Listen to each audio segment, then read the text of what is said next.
He's not even 25 years old, but he already runs a farming empire, producing maize, rice, vegetables and a poultry farm in Tanzania.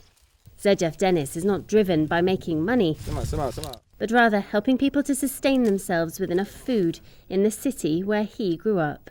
My dream is to see marginalized poor communities have access to cheap foods whereby they can feed their children, and children go to schools when their stomachs are full. So in the near future, I want to cultivate as many acres as I can, so that I can ensure that poor people who are living in marginalized community have enough food for the year round at relatively cheap prices.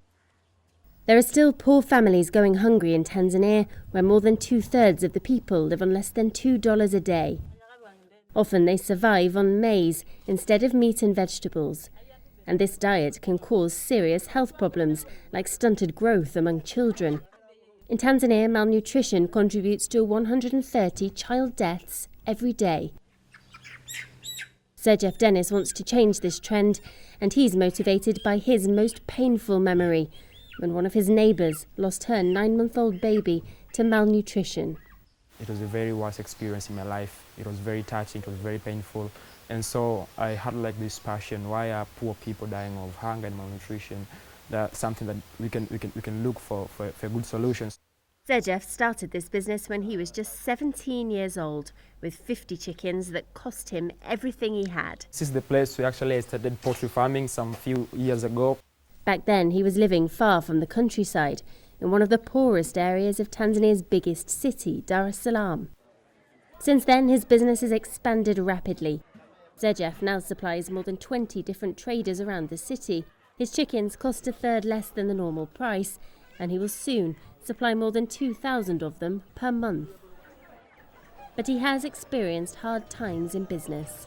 I remember starting farming when I had nothing in my pocket. It was really tough. You know, farming is sometimes an expensive business. You need to have a lot of money. But actually I had nothing. My parents were poor, my father was poor, my mother was poor. I was coming from poor neighborhoods. So it was really hard. Sirjeff does what he can to keep his prices low. He even rejected an offer from an investor who wanted him to focus more on making money.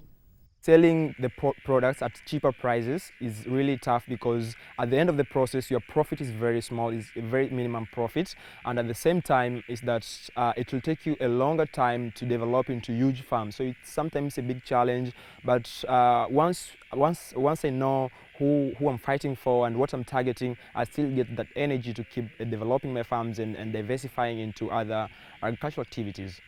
Sirjeff now sells a ton of vegetables every month at low prices, and many more tons of cheap rice and maize.